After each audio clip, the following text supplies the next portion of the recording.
The challenge. The twin moons of Selar cast their violet glow across the crystalline fields as Nera Zirith moved through her combat forms. Her purple skin shimmered with bioluminescent patterns that brightened with each precise movement. The Solarian warrior paused, sensing a presence before she heard the footsteps. "You're persistent, human," she said without turning. "Most would have given up by now." Marcus Reed stepped into the clearing, his diplomatic uniform dusty from the long trek to the sacred training grounds. "Persistence is something we humans are known for." Nera turned, her amber eyes narrowing as she assessed him. 3 standard cycles had passed since the human delegation had arrived on Selar, seeking to strengthen the fragile alliance between their worlds. While the council deliberated, this one human had taken it upon himself to learn their ways. "The council grows impatient with your presence," she said, resuming her forms. "They say humans cannot understand the path of harmony." Marcus watched her movements with undisguised admiration. "Perhaps they're right, but I'm not here for the council tonight." This caught her attention. Nera paused, her bioluminescent markings pulsing with curiosity. "Then why come to the sacred grounds, Marcus Reed?" "I want to train with you." Her laughter echoed across the crystal fields. "You train with a Solarian guardian? Our children begin training before your people learn to walk." "I'm a quick study," he replied, his confidence unwavering despite her dismissal. Nera approached him, circling slowly. She'd encountered many humans since the first contact 5 years ago, but none had shown such determination to understand her people. Most came seeking Selar's resources or strategic position in the galactic frontier. "Our ways are not just physical," she explained. "They are spiritual, connected to the very essence of Selar. The crystal formations you see aren't decorative, they're extensions of our consciousness." "I know," Marcus said quietly. "I've been studying with Elder Tyvek in the archives." This surprised her. The archives were rarely open to outsiders, and Elder Tyvek was notoriously wary of humans. "Why?" she asked finally. "Why go to such lengths when your delegation will leave once negotiations conclude?" Marcus hesitated, his expression softening. "Because I believe our worlds need each other more than either side is willing to admit. And because I've never encountered anyone like you." The directness of his admission caught Nera off guard. Humans were known for their diplomatic vagueness, their careful words. "Tomorrow," she said suddenly, "the Guardians hold the Trials of Sarenth. It's a test of strength, wisdom, and connection to Selar itself. No human has ever participated. Are you inviting me?" Hope flickered in his eyes. "I'm challenging you." Nera stepped closer, her face inches from his. "Prove you're worthy of knowing our ways, Marcus Reed. Prove you're more than just another human seeking to exploit what you don't understand." The intensity between them was palpable, an energy that neither had anticipated when their paths first crossed. For a moment, Marcus thought he saw something beyond challenge in her eyes. Curiosity, perhaps even hope. "I'll be there," he promised. As he turned to leave, Nera called after him. "The trials have broken Solarians who trained their entire lives. What makes you think you can succeed where they failed?"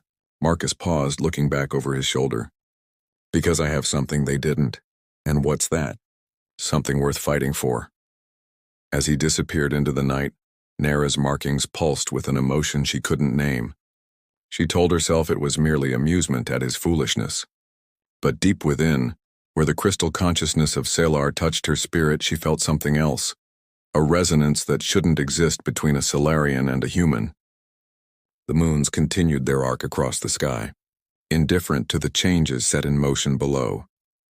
The departure dawn broke over the trial grounds, revealing hundreds of Solarians gathered in concentric circles around the ancient crystal arena. The trial of Sarenth occurred once each planetary cycle, when the crystalline core of Selar pulsed strongest with the planet's unique energy.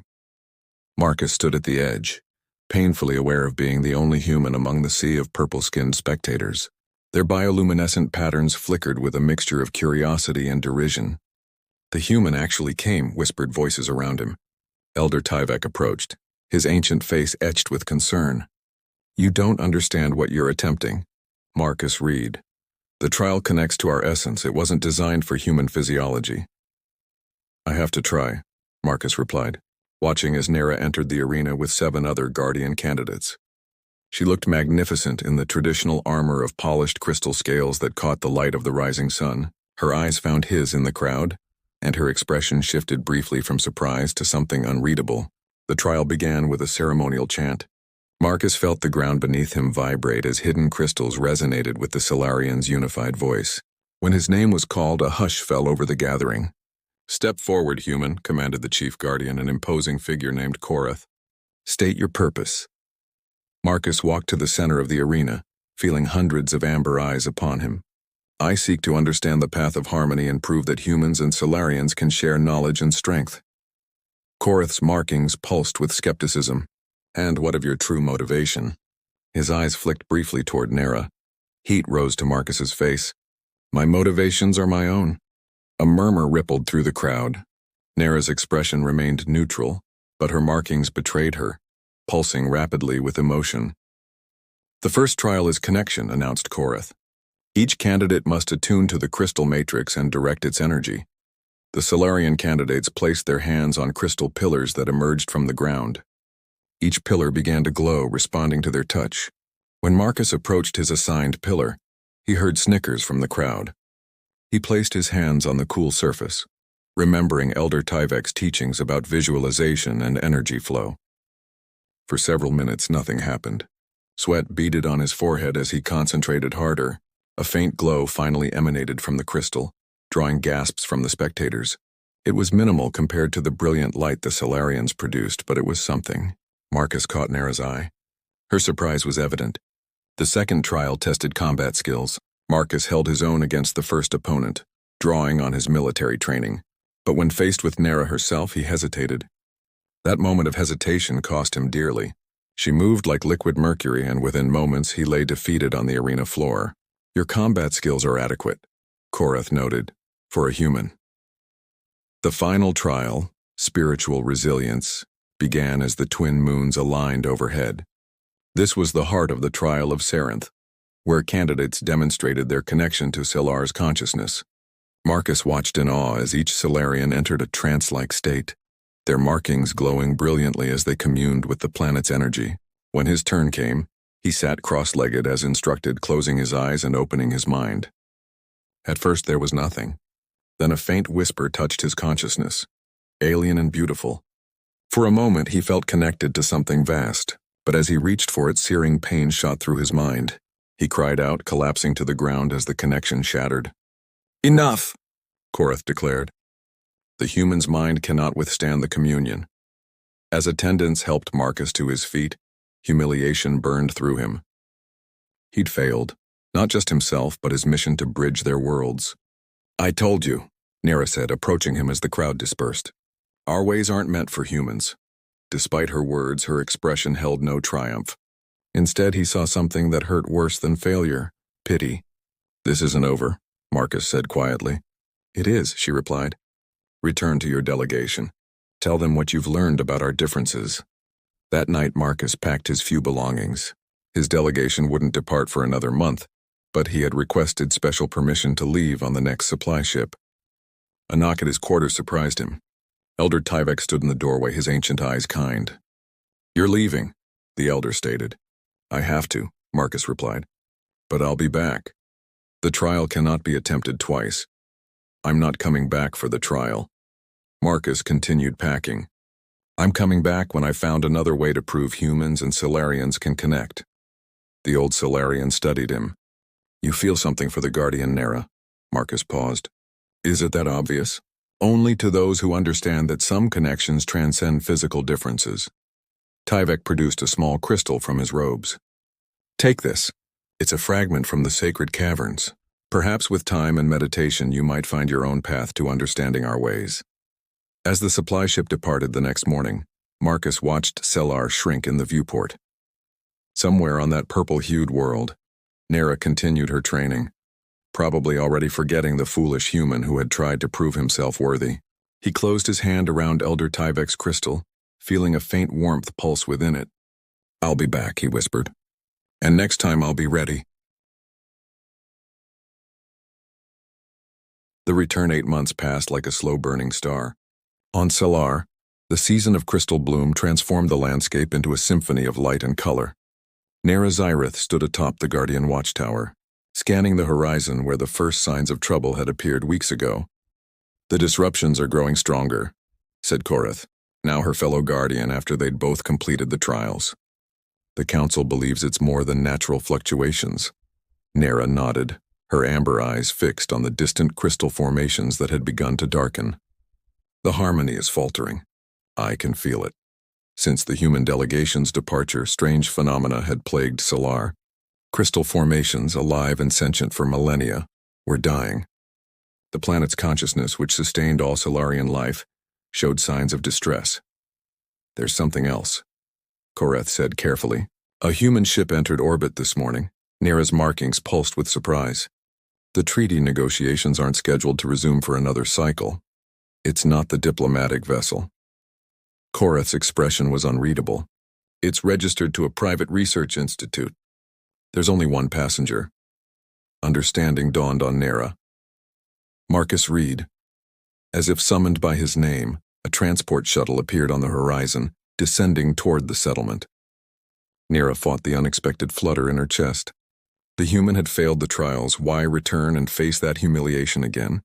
Hours later, she found herself at the settlement's edge, watching as a figure emerged from the research outpost established for visiting scientists. She had told herself she was merely checking on potential threats, but the truth hummed beneath her skin, like the planet's energy.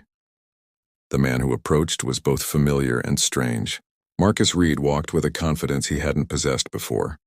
His body moved with a fluid grace that reminded her eerily of Solarian movement patterns. But it was his eyes that truly startled her. They held a depth she'd never seen in a human. "Guardian Nera," he greeted her in perfect Solarian, the complex tones modulated precisely. "You speak our language now," she said, unable to hide her surprise. "I've learned many things." His smile was warm but restrained. "Why return?" she asked bluntly. "You failed the trials. Your delegation secured a basic trading agreement before departing." "I'm not here for the delegation," Marcus replied. "I'm here because Solar is in danger." Nera's markings flashed with alarm. "How could you know that?" Instead of answering, he reached into his pocket and withdrew something that made her step back in shock. A small crystal, pulsing with inner light. But unlike any she had seen before, the crystal's energy pattern matched her own bioluminescence perfectly. "Impossible," she whispered. "No human can attune a communication crystal." "I've spent the past 8 months with a splinter of Solar's consciousness," Marcus explained. "Elder Tyvek gave me a fragment before I left. At first it was silent. But as I studied, meditated, and opened myself to new possibilities, it began to respond. And then it began to show signs of distress," she guessed. He nodded. "The same pattern is occurring in Solarian settlements across the planet. The crystal consciousness is being poisoned somehow." Nera studied him, seeing now the subtle changes 8 months had wrought. This wasn't the same man who had failed the trials. This was someone who had transformed himself through sheer determination. "Show me what else you've learned," she challenged, leading him toward the training grounds.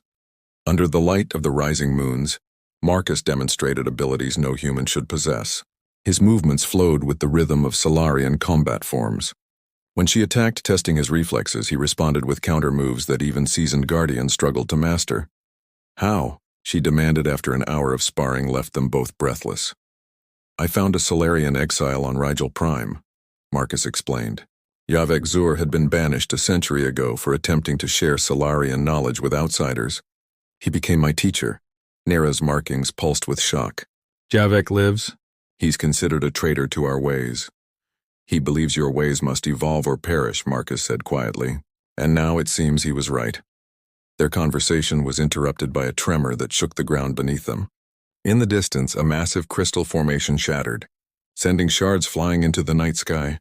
"The degradation is accelerating," Nera said, her voice tight with concern. "Take me to the council," Marcus urged. "I have information they need to hear." The council chambers were carved into the largest crystal formation in the central settlement. 11 Solarian elders sat in a semicircle, their ancient faces grave as Marcus presented his findings. "The disruption isn't natural," he explained, displaying data on a holographic projector. "It's being caused by a specific frequency emanating from these locations." The map showed 5 points forming a perfect pentagon around Solar's sacred core. Mining operations, Elder Tyvek realized, his markings dim with age and worry, but our sensors detected no harmful emissions. Because they're calibrated to detect harm to physical structures, Marcus explained. These frequencies target the crystalline consciousness directly, like a poison designed specifically for Selar's unique life form. Who would do this? Demanded one council member. Marcus's expression darkened. There's a faction within the Earth government that believes controlling Selar's resources is more profitable than partnership. They've been conducting these operations in secret, disguised as research outposts. Nara watched him carefully. You're betraying your own people by telling us this. I'm betraying people who would destroy something they don't understand, Marcus corrected. My loyalty is to what's right. As the council deliberated, Nara pulled Marcus aside. Even if we stop these operations, the damage may be irreversible. Marcus held her gaze. There might be a way to heal it, but it would require something unprecedented. A true melding of human adaptability and Solarian connection. You mean you and me? She realized. Us, and others willing to forge a new path.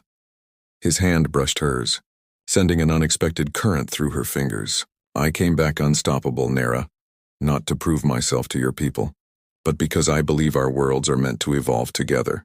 For the first time, Nara saw not a human trying to possess Solarian knowledge, but a partner offering a hand across the divide their peoples had created. Her markings pulsed with an emotion she no longer tried to deny.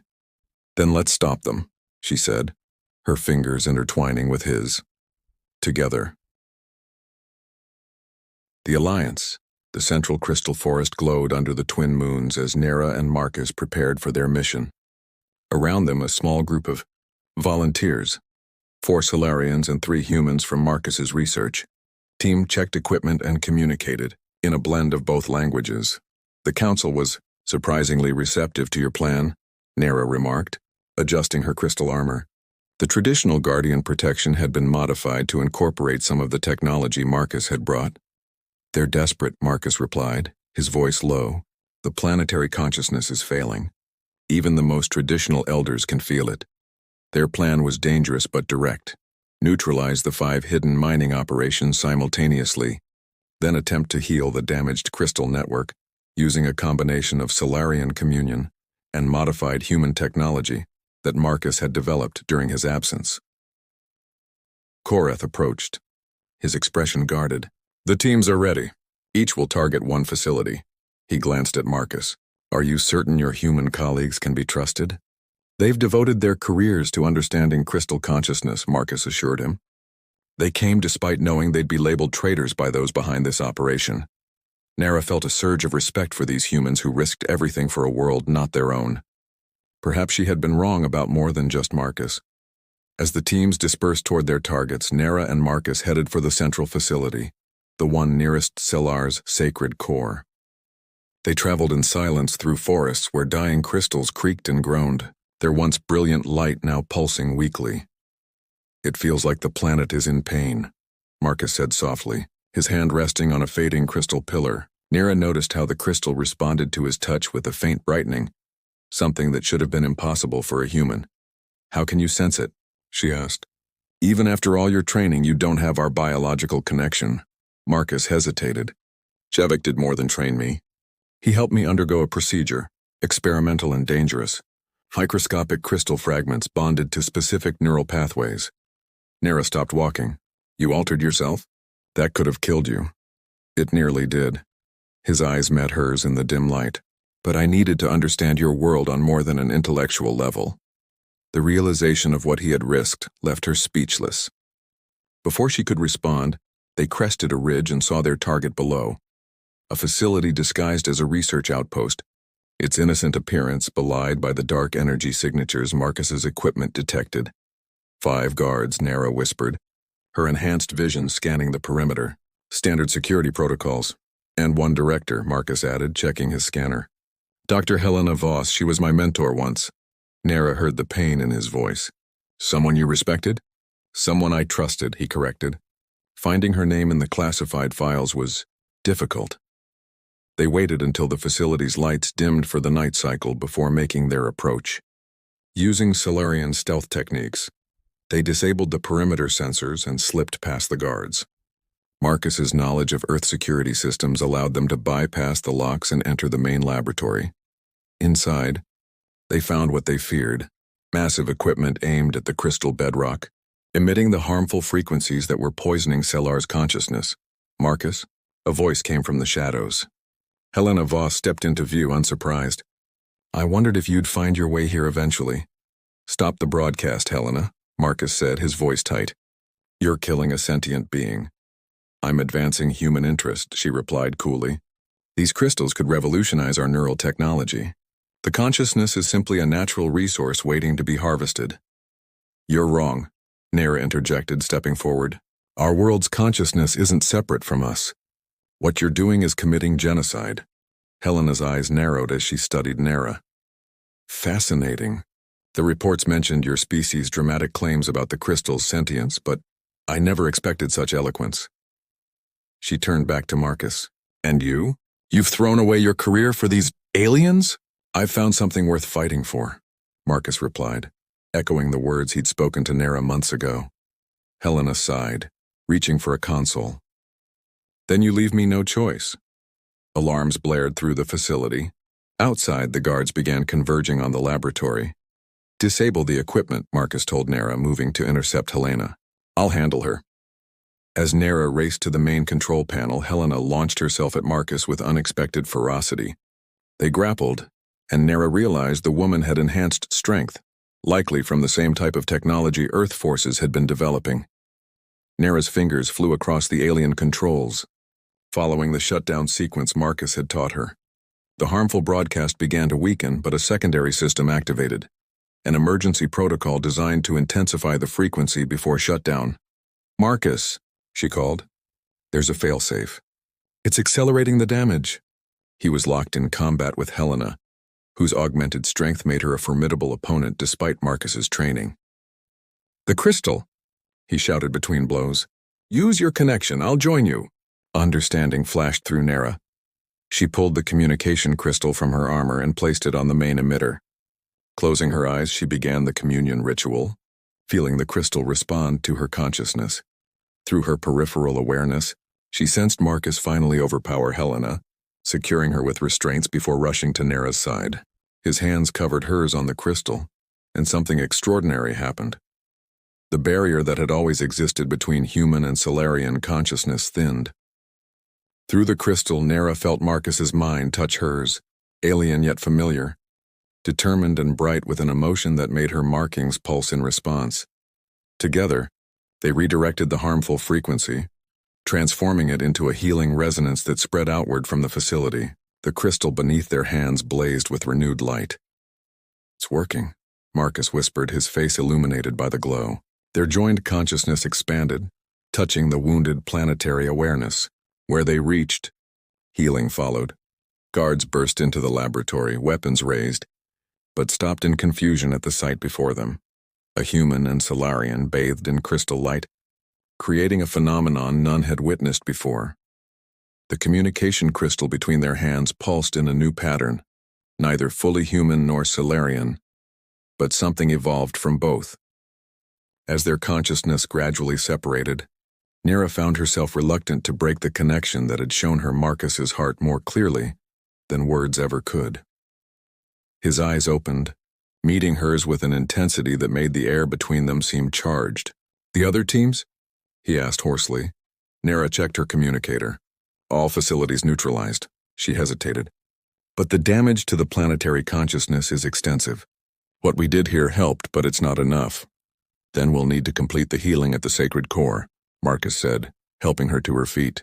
Their hands lingered together longer than necessary. As they secured Helena and the facility, Nera found herself watching Marcus with new understanding. The communion had revealed not just his determination and courage, but the depth of his feelings for her. Feelings that mirrored her own unacknowledged emotions. "What happens now?" she asked as they prepared to depart for the sacred core, where the final stage of healing would require an even deeper connection. Marcus's fingers brushed her luminescent markings with gentle reverence. "Now we finish what we started, together." The intensity in his eyes promised more than just the healing of her world. It offered a future neither of them had imagined possible when he first accepted her challenge to prove himself worthy. The Union.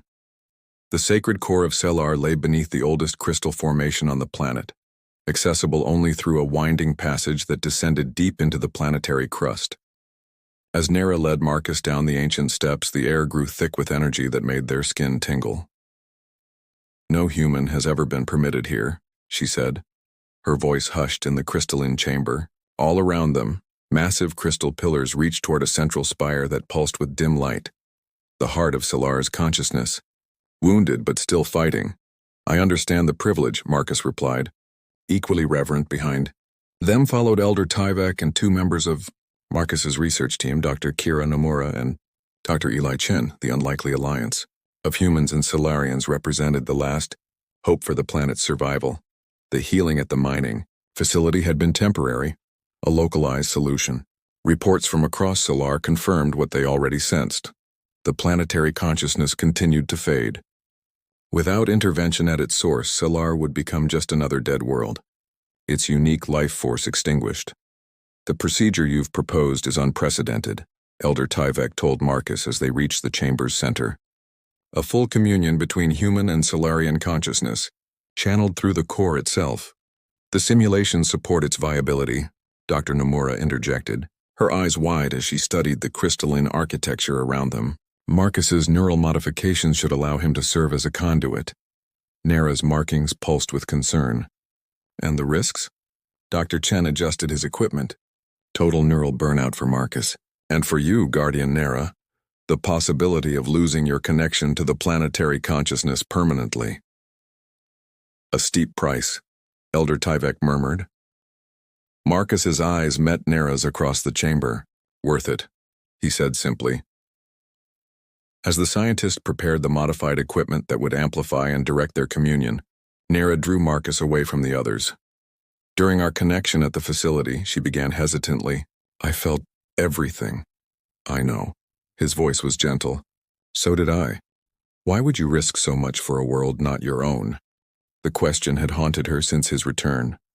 Marcus touched her face, his fingers tracing the luminescent patterns that flowed across her purple skin. "Because in finding Selar, I found myself. In knowing you, I understood what it means to belong somewhere completely." The directness of his words made her markings pulse rapidly. Among Solarians, such declarations came only after years of careful courtship. Yet she couldn't deny the truth that had been revealed during their shared communion. Their spirits recognized each other in ways that transcended physical differences. "It's ready," called Dr. Nomura, interrupting the moment. They returned to the central platform where a circle of crystals had been arranged around the base of the core spire. The modified equipment hummed softly, calibrated to the exact frequency needed to counter the damage. "The communion must be complete," Elder Tyvek instructed. "No barriers, no reservations. The planetary consciousness must recognize both of you as worthy vessels." Nara and Marcus took their positions within the crystal circle, facing each other. Between them, the communication crystal Marcus had carried across the stars glowed with anticipation. "Begin with the traditional opening," Tyvek directed. Nara extended her hands, palm up. Marcus placed his hands beneath hers, their fingers not quite touching. Together they began the ancient chant that had been used by Solarians for millennia to initiate communion with their world. The chamber resonated with their voices, hers fluid and melodic, his deeper but perfectly matched to her tones. The crystals around them brightened in response, recognizing the pattern. "Now the physical connection," Dr. Chen said quietly. Their hands joined fully, fingers intertwining. The sensation was electric, more intense than at the facility. Nara felt Marcus's consciousness reach for hers like a gentle tide, asking permission rather than demanding entry. "Yes," she whispered, both aloud and mentally. Their foreheads touched, completing the circuit. The world dissolved around them as their separate consciousnesses merged and expanded. Together they reached toward the wounded planetary awareness that pulsed weakly at the center of the crystal spire. Within their shared mindscape, they perceived the damage as vast dark fissures spreading through a luminous network. The poison had penetrated deep, corroding connections that had existed for millions of years. We need to find the pattern. Marcus's thoughts flowed into hers. Everything has a pattern. Together, they analyzed the spread of damage, identifying the underlying mathematical sequence in its progression. Once understood, they could counter it, using the logic and analytical skills that were humanity's strength, combined with the deep intuitive connection that was the Solarians' gift. The healing began at the edges, where the damage was newest. Their joined consciousness generated a counter-frequency that neutralized the poison, allowing the natural regenerative properties of the crystal network to assert themselves. As they worked their way inward, the resistance grew stronger. The core damage fought back, sending painful feedback through their communion. Nera felt Marcus falter as the neural strain intensified. "Stay with me," she urged, supporting his consciousness with her own. "Always," came his response, tinged with pain but unwavering. In the physical world, their bodies began to glow, Marcus with borrowed luminescence that matched Nera's natural patterns. The scientists and Elder Tyvek watched in awe as the phenomenon spread, the crystal spire gradually brightening in response. Within the communion, they finally reached the central wound, a void where the poison had completely severed vital connections. Here, no amount of counter-frequency would help. This damage required something more, new growth to bridge what had been destroyed. "We must become the bridge," Nera realized. Together, Marcus agreed. They extended their joined consciousness into the void, offering themselves as conduits. The pain was immense as the planetary awareness flowed through them, testing, questioning, judging. For eternal moments, they hung suspended between success and annihilation. Then acceptance. The planetary consciousness recognized them, not as separate entities but as a new pattern, a harmony of differences that offered possibilities beyond what either world had imagined.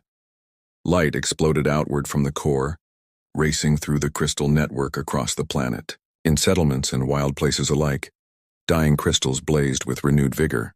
The Solarian people felt the surge of healing energy and knew something profound had changed in their world's awareness. In the sacred chamber, Marcus and Nera slowly separated, their consciousness returning to individual bodies. They remained connected by their joined hands in the lingering echo of each other's thoughts. "It worked," Dr. Nomura whispered, checking her instruments. "The poisonous frequency has been neutralized and the crystal network is regenerating at an exponential rate." Elder Tyvek approached them, his ancient face transformed by wonder. "The planetary consciousness speaks of you both as its saviors. And more. It recognizes a new pattern in your union, one it wishes to understand and nurture." Nera's amber eyes found Marcus's, seeing in them the same emotion that coursed through her. The communion had left no room for pretense or uncertainty between them. What they felt transcended the physical differences of their species, a connection of mind and spirit that had proven powerful enough to heal a world. "What happens now?" Dr. Chen asked. "The Earth authorities will want explanations for the destroyed facilities." "Now we build something new," Marcus said, his fingers still entwined with Nera's. "Not just a treaty between worlds, but a true understanding.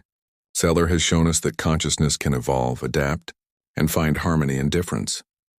"The Council will need convincing," Nera said, though her tone lacked its former skepticism. "We'll convince them together," Marcus replied with a smile that made her markings pulse brightly. "We make a good team." 3 months later, the new Earth Seller Cooperative stood on the site of the former mining facility. Humans and Solarians worked side by side, studying the crystal consciousness with respect rather than exploitation. What had begun as Marcus's solitary quest had blossomed into a movement spanning both worlds. On the evening of the twin moons' alignment, Marcus found Nera at their favorite spot overlooking the crystal forest, now vibrant with renewed life. "The Council has approved our proposal," he told her, the first official bonding ceremony between human and Solarian. Nera's markings shimmered with joy. "Did you ever imagine, when I challenged you to prove your worth, that we would end up here?" Marcus drew her close, his forehead touching hers in the intimate gesture they had come to cherish. "I knew only that I had found something worth fighting for. Everything else, this world, our future, that was beyond even my dreams. You returned unstoppable," she murmured against his lips. I returned to you, he corrected, as they sealed their promise with a kiss. The crystals around them pulsed in harmony, a new pattern in the ancient consciousness of Silar, built on the understanding that the greatest strength comes not from sameness, but from the courageous union of different worlds. In the sky above, the twin moons aligned perfectly, bathing the couple in silver light that made Nara's purple skin shimmer like the surface of a magical sea. Their shadow on the crystal ground showed not separate beings but a single silhouette, two worlds becoming one.